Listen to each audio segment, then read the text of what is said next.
Olá, boa tarde, boa noite, bom dia, meu amigo, minha amiga, meu irmão, minha irmã. Seja bem-vindo mais uma vez ao canal da Igreja Central de Perus para o resumo semanal, o estudo do nosso guia, da Escola Sabatina.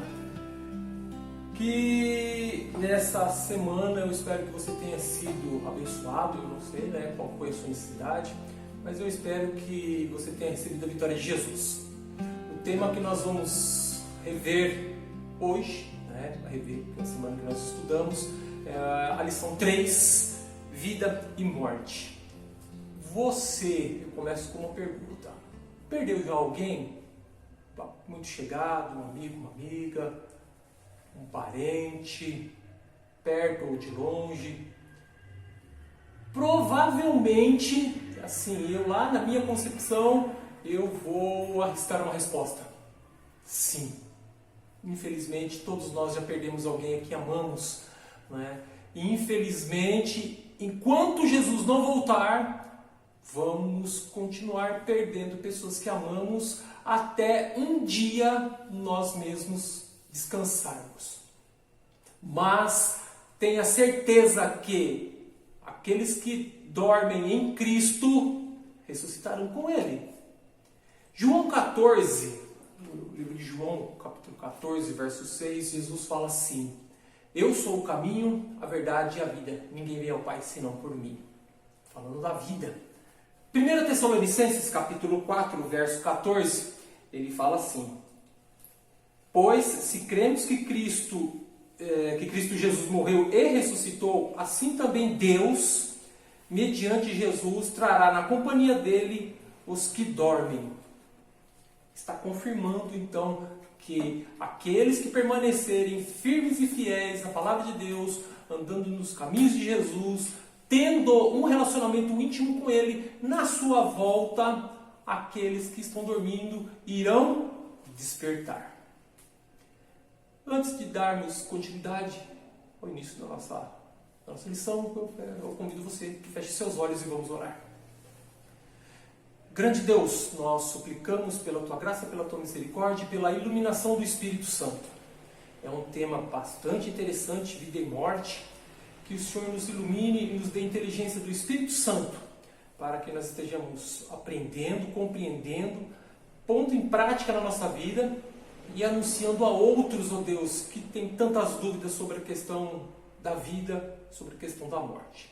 Toma-nos em Tuas mãos. Fique conosco nos momentos que se seguem deste estudo e nós oramos por Jesus. Amém. Vida e morte. No dia de sábado começa da seguinte maneira no meu guia de estudo: a única salvaguarda contra o mal é a presença de Cristo no coração mediante a fé em sua justiça. É por causa da existência do egoísmo em nosso ser que a tentação tem força sobre nós. No entanto, ao contemplarmos o grande amor de Deus, o egoísmo se apresenta em nós em seu horrível e repugnante caráter. É nosso dever expeli-lo do coração. À medida que o Espírito Santo glorifica a Cristo, nosso coração é abrandado e subjugado. As tentações perdem sua força e a graça de Cristo transforma o caráter. Todos nós, todos os seres humanos, desde Adão, até os nossos dias atuais, eu digo desde Adão após o pecado, infelizmente, e até os nossos dias, temos a tendência para o mal, temos a tendência para querer satisfazer os desejos do nosso coração. E aqui nos é apresentado o texto que, quanto mais nos achegamos a Deus, quanto mais nos aproximamos dele, mais distante nós vamos ficando do quê? Do eu. O eu vai ficando longe, nós vamos nos aproximando de Cristo, até que, quando nós estivermos bem pertinhos de Jesus mesmo, escondidos na sua sombra, descansando na sua sombra, nós vamos procurar o nosso eu e nós, pela graça de Deus, nunca mais vamos achá-lo. Porque você e eu seremos semelhantes a Cristo, no pensamento, nas palavras, nas ações e no caráter. Cristo jamais abandonará a alma por quem Ele morreu. Às vezes você fica perguntando: será que Deus me ama? Será que Jesus se importa por mim? Sim, a resposta é sim. Ele nunca te abandonará. Ele nunca vai deixar você sozinho ou sozinha.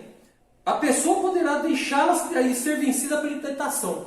Todo aquele que deixa Jesus está dando espaço para que o eu fale mais alto. E quando o eu está falando mais alto, eu perco de vista a Cristo, eu perco de vista o modelo. E quando eu não tenho um modelo naquele que me basear, as minhas convicções, os meus pensamentos, eles começam o quê? A ganhar força. E todos os meus pensamentos, todos os meus desejos, eles são o quê? Orgulhosos e egoístas. Eu vou pensar somente em mim. Se nossa visão espiritual fosse vivificada, veríamos os que vivem envergados sobre a opressão e carregados de desgosto, quase desistindo de tudo. Você já encontrou alguém pelo caminho tão amargurado, tão triste, tão apavorado que ele ou ela fala assim: eu vou me matar, eu não aguento mais, é muito sofrimento. Eu não sei se isso já passou pela sua cabeça. Dá vontade de desistir de tudo, de sumir. Tá? Mas se a nossa visão espiritual fosse aberta, nós que professamos seguir a Cristo, veríamos anjos voando rapidamente em auxílio dessas pessoas tentadas. Jesus falou: eu nunca te deixarei, nunca jamais te abandonarei. Eu vou estar com você todos os dias até a consumação do século. Os quais, esses anjos que estariam voando rapidamente, né, os quais se encontram como que às margens de um precipício, as pessoas que estão em angústia, desesperadas. Os anjos celestiais impelem para trás os exércitos malignos que circulam essas pessoas, levando-os a pôr os pés firmes no firme fundamento. Então, quando a pessoa busca e clama por Jesus, clama pelo seu Espírito, clama pelo seu auxílio, os anjos de Deus vêm ao encontro dessa pessoa, e que essas pessoas, como estão ali, como nos é explicado aqui, elas estão quase na beira de um precipício, a ponto de se jogar, a ponto de se lançar. Os anjos vêm em socorro dessa pessoa e empurram essa pessoa, e essa pessoa dá um passo para trás. Expulsam os anjos malignos de perto dessa pessoa, e essa pessoa começa a ter novamente o alento e a salvação em Cristo Jesus. Graças a Deus, nós não somos deixados sozinhos. Vivamos em contato com o Cristo vivo, e Ele nos segurará firmemente pela mão, que nunca soltará. Agora imagine você, eu falo para aqueles que são pais, né, como no meu caso, quando os nossos filhos estavam aprendendo a andar, você se lembra? Hoje meu filho mais novo está quase perto de completar 18 anos, mas eu me lembro muito bem que quando ele passou da fase de engatinhar para andar, os passos dele eram ainda meio vacilantes, dava 2 passinhos e caía.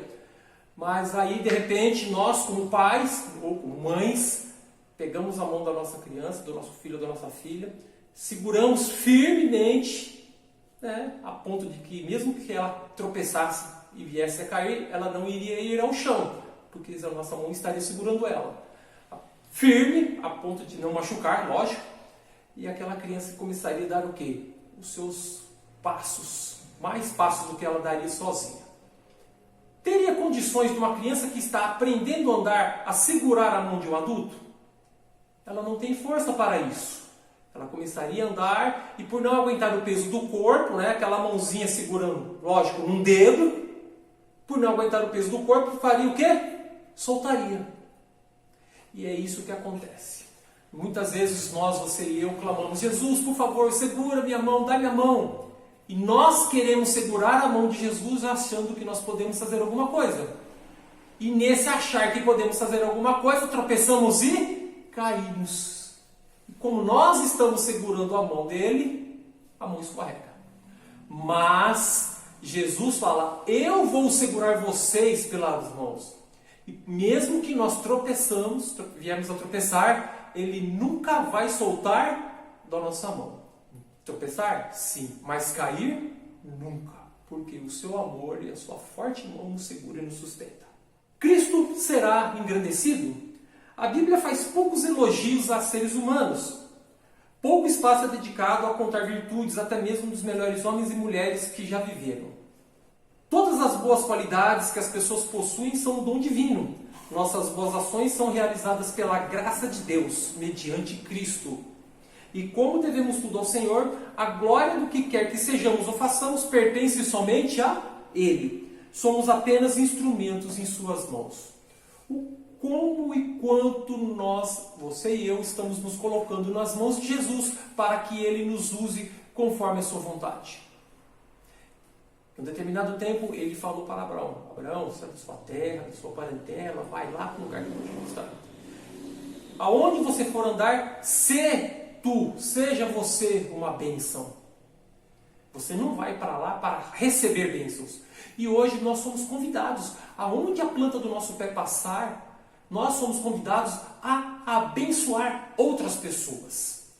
E esse convite é estendido a todos nós. Nós somos instrumentos nas mãos de Jesus para a honra e glória dele. Você e eu somos ferramentas para a salvação de outras pessoas. Aquele que é verdadeiramente convertido é iluminado. Suas palavras, motivos e ações podem ser mal interpretados e falsificados, mas ele não se importa com isso, porque tem interesses maiores em jogo. Não ambiciona ostentar-se nem deseja o louvor das pessoas. Sua esperança está no céu e mantém-se avançando para ele, com os olhos fixos em Jesus. Ele age retamente. Esta pessoa, então nós devemos nos esforçar para sermos essas pessoas, ter o coração verdadeiramente convertido a Jesus, esquecendo-nos de nós mesmos, nos voltarmos para Jesus, nos negarmos a nós mesmos, tomar a nossa cruz e ir aonde Ele nos manda. As nossas ações, as nossas palavras, elas podem ser mal interpretadas pelas pessoas. Muitas das pessoas vão falar assim: olha, como ele ou ela, eles são tão bobos, ou eles são tão caretas, seguindo esse estilo de vida. Que bobagem! Mas na realidade, aqueles que seguem e servem a Cristo e não tiram os olhos dele, sabem que a sua recompensa não está aqui nessa terra, a sua recompensa não vem de pessoas. A sua recompensa em fazer o serviço de Deus, em se entregar a Ele, andar nos seus caminhos e querer se parecer mais com Ele, vem de quem? Vem do próprio Jesus para a nossa vida. Quando nós somos abençoados, querendo fazer a vontade de Deus, as pessoas que também estão ao nosso redor se beneficiam dessas bênçãos. Quantas pessoas nós temos abençoado ultimamente? Eu espero que sejam muitas. É por meio do Espírito Santo que toda boa obra é efetuada. E o Espírito é dado para glorificar, não o recebedor, mas o doador.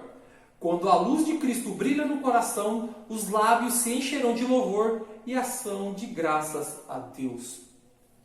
Você já, em algum momento, já esteve andando por algum caminho, ou em casa, ou enfim, em qualquer lugar, e de repente você começa a lembrar de um hino, e começa a balbuciar, começa a solfejar?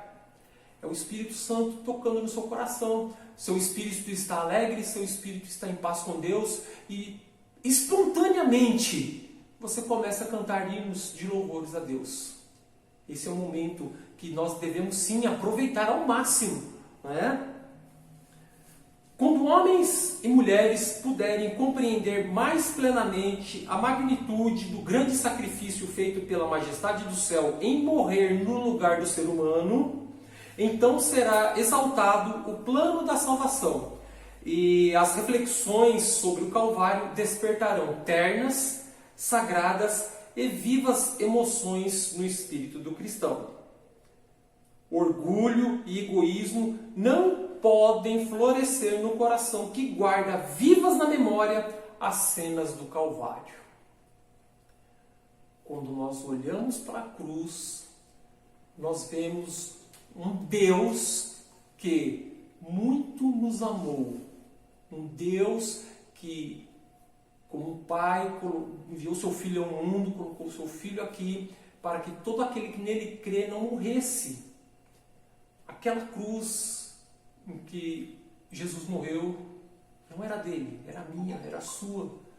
mas ele sabia que nós não iríamos aguentar, não iríamos resistir um momento sequer das torturas, dos sacrifícios. Por isso ele veio tomar o nosso lugar.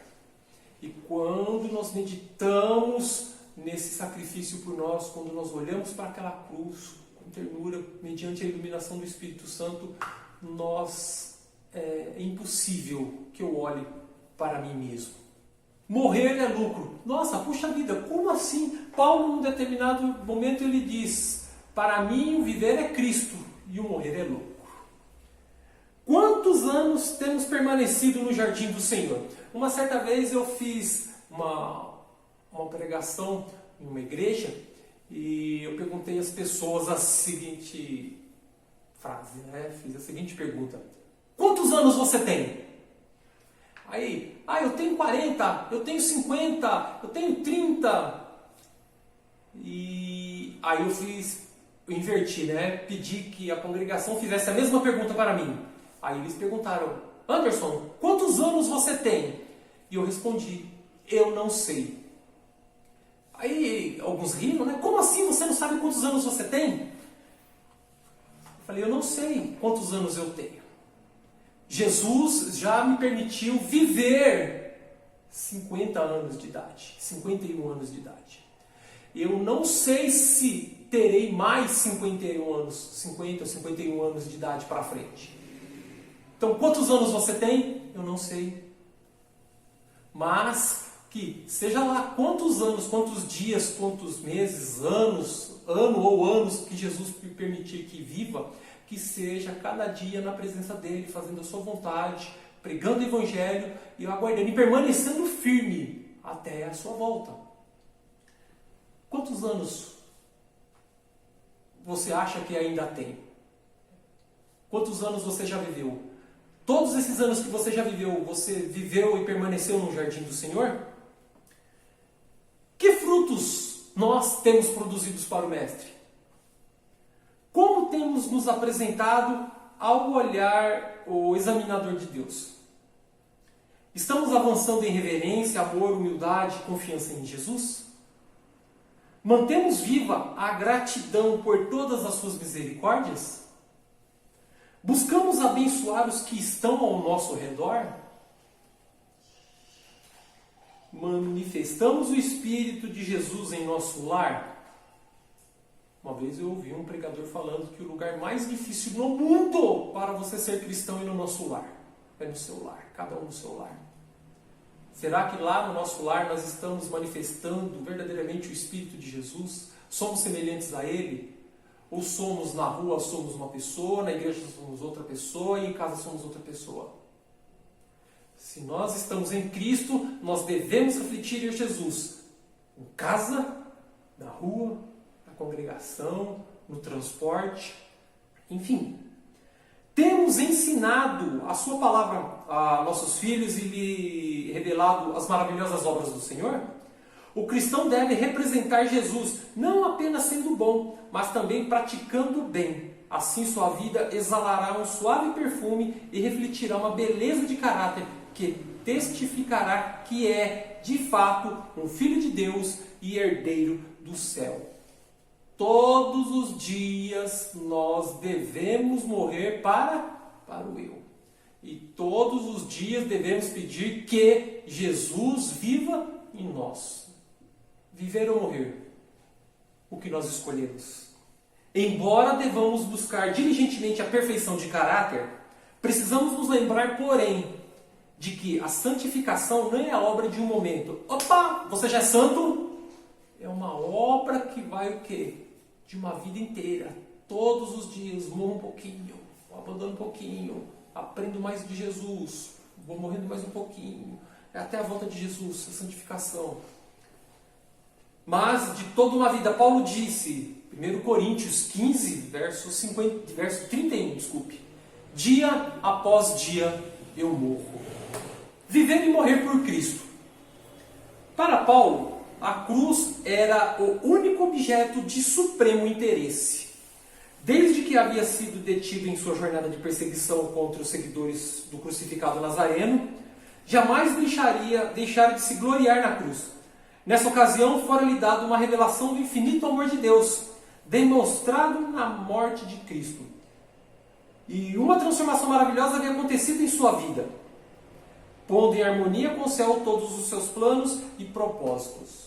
Todas as vezes que nós queremos fazer os nossos planos e não envolvemos Jesus neles, é praticamente 90% de certeza de que esses planos não darão certo.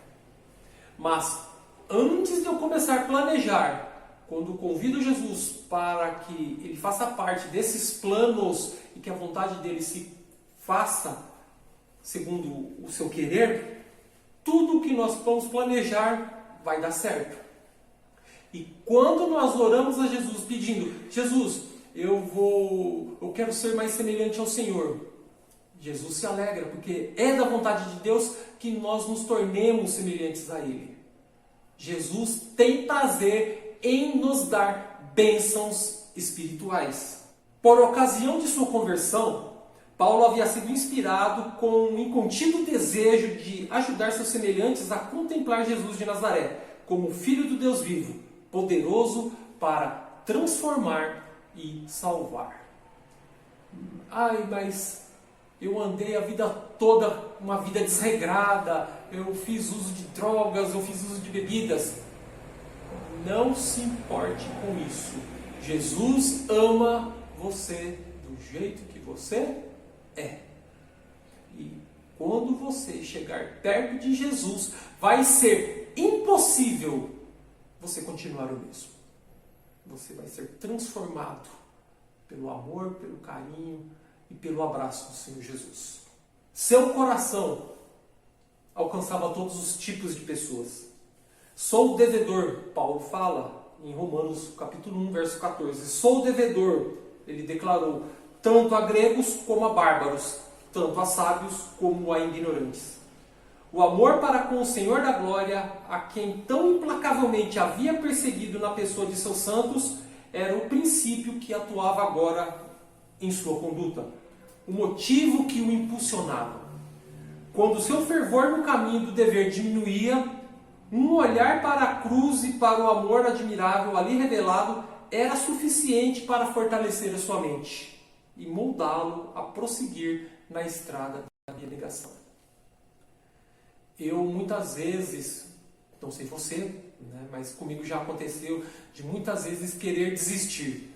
Eu não quero mais saber, e fiquei um tempo sem orar, fiquei algum tempo sem ler a palavra de Deus, sem ler a Bíblia, e parece que o peso ia aumentando, a angústia, mas graças a Deus que nos dá a vitória por intermédio de Jesus Cristo. E o Espírito Santo, você, eu, nós somos muito importantes, Temos o sangue de Cristo sobre nós, e o Espírito Santo, naquele determinado momento, ele vem falando bem baixinho no seu coração, ele não vem gritando, ele não vem com escândalo, ele vem com carinho, com ternura, com amor. Ele coloca na sua mente, na minha mente, as frases de um hino. E aí, de repente, quando você, ao menos esperar, você já está abrindo o inário, está cantando o hino do CD Jovem. E aí você já se pega abrindo a Bíblia, você se pega orando.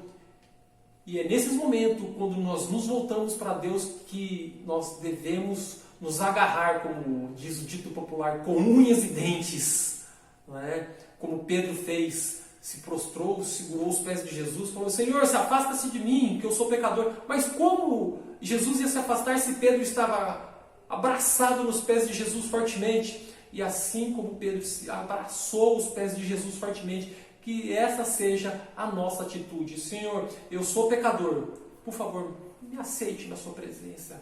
Que a sua luz, a sua glória, o seu amor me transforme para que eu seja semelhante ao Senhor. Paulo, ele reconheceu que a sua capacidade não estava nele mesmo, mas na presença do Espírito Santo, cuja a benigna influência enchia seu coração, sujeitando cada pensamento a Cristo. E futuramente ele fala: tudo que é bom, tudo que é puro, tudo que é agradável, que seja isso que ocupe o vosso pensamento. Cristo Cristo era a figura central nos ensinos do apóstolo. E ele declarou: já não sou eu quem vive, mas Cristo vive em mim. Isso está relatado em Gálatas capítulo 2, verso 20. Permaneçam firmes.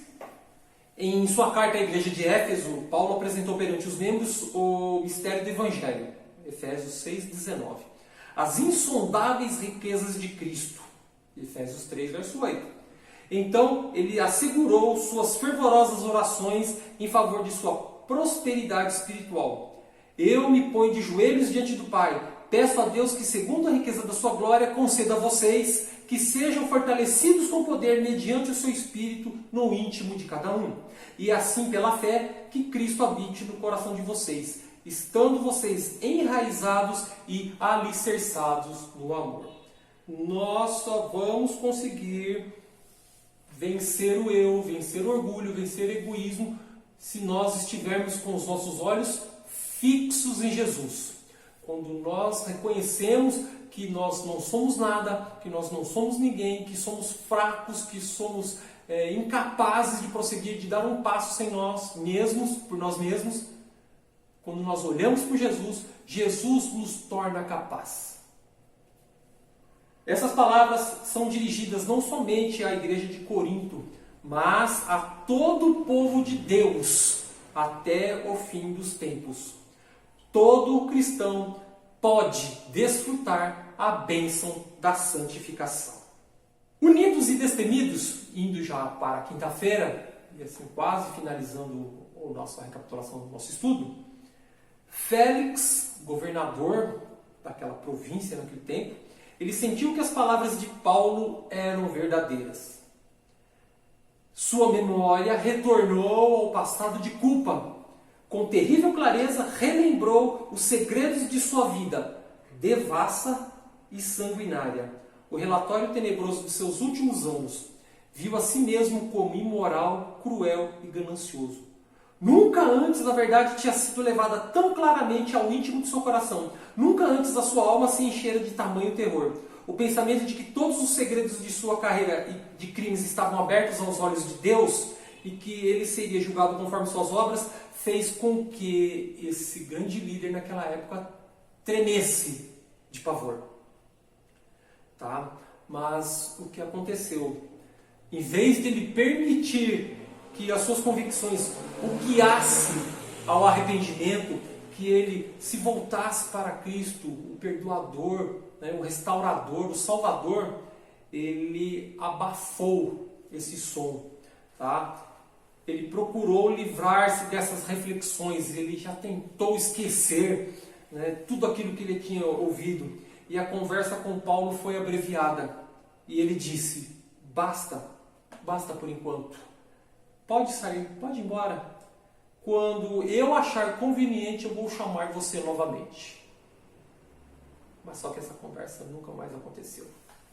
Diferente do carcereiro, aquela pessoa que era responsável pela prisão, tá, onde Paulo estava, aconteceu um grande terremoto, todas as celas se abriram e ele ficou apavorado porque era a responsabilidade dele aquelas pessoas estarem ali presas, e ele já tirou a espada, estava a ponto de se sacrificar, e ele ouviu o grito: calma, não faça mal nenhum a você, porque todos nós estamos aqui.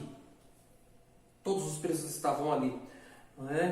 E o que aconteceu? Ele quis saber mais sobre esse Deus a quem Paulo servia.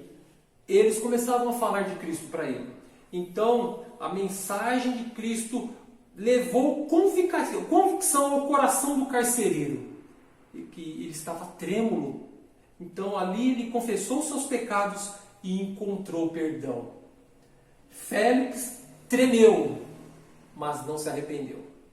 O carcereiro tremeu, sentiu necessidade, buscou a Cristo, encontrou perdão, restauração e salvação, não somente para ele, mas também para a família. Nenhum medo de causar escândalo, nenhum desejo de amizade ou de aplausos poderia levar Paulo a reter as palavras que Deus lhe dera para instrução, advertência ou correção. Deus requer dos seus servos, nós, Hoje, coragem na pregação da palavra e na exposição dos seus preceitos. O ministro de Cristo não deve apresentar ao povo apenas as palavras mais agradáveis, retendo outras que possam machucá-los. Ele deve observar com profundo interesse o desenvolvimento do caráter. Se vir alguém no rebanho que está acariciando o pecado, precisa, como fiel pastor, transmitir os ensinos da palavra de Deus, que se apliquem ao caso. Se ele permitir que, em sua autossuficiência, a pessoa continue sem advertência, será responsabilizado pelo seu perdão. Então, todo aquele que se diz cristão, que tem o conhecimento da palavra de Deus, quando ele encontrar uma pessoa em erro, aí ele deve pedir, primeiramente, iluminação e instrução do poder de Deus, do Espírito Santo, moderação e amor nas palavras, para que ele possa, pelo Espírito de Cristo, orientar essa pessoa a deixar os seus maus caminhos. Mas se pelo contrário, ele vê aquela pessoa que está cometendo aquele erro e não orientá-la, não adverti-la para que ela deixe aquele caminho, e aquela pessoa vier a se perder, o sangue dela cai sobre esse professo cristão, que viu e não falou nada. Mas que nós sejamos nas mãos de Jesus uma ferramenta, que nós tenhamos coragem pelo poder do Espírito Santo para, em amor, orientar o máximo possível de pessoas a deixarem os seus maus caminhos e se convertam a Jesus. Para aquele que crê, Cristo é a ressurreição e a vida. Em nosso Salvador, a vida que se perdeu por causa do pecado é restaurada, pois Jesus possui vida em si mesmo e para concedê-la a quem Ele quer. João 14, verso 6. Eu sou o caminho, eu sou a verdade e eu sou a vida. E essa vida eu dou a quem me busca. Que nós sejamos essas pessoas que busquem a vida em Jesus. Que nós sejamos essas pessoas que transmitam essa vida a outras pessoas que infelizmente estão perecendo no mundo sem o conhecimento de Jesus. Que Deus esteja nos usando poderosamente como ferramentas para que essas pessoas sejam alcançadas para o reino de Cristo. Vamos orar? Obrigado, Santo Deus, porque pela sua misericórdia o Senhor enviou seu Filho ao mundo e Ele nasceu, viveu uma vida sem pecado, morreu na cruz do Calvário, foi sepultado, mas graças a Deus Ele ressuscitou. Morremos com Cristo e com Cristo ressuscitado nós também temos a vida que era dele passa a ser nossa. Que essa boa nova não fique somente conosco, mas que nós, sendo usados como ferramentas pelo Senhor, estejamos levando o Cristo que nós conhecemos, o Cristo que nós servimos, o Cristo que vai nos salvar, estejamos levando esse Cristo que salva a outras pessoas que ainda não te conhecem. Toma-nos em tuas mãos, dá-nos a tua paz, a tua guia e direção, nós oramos em nome de Jesus. Amém. Até a próxima.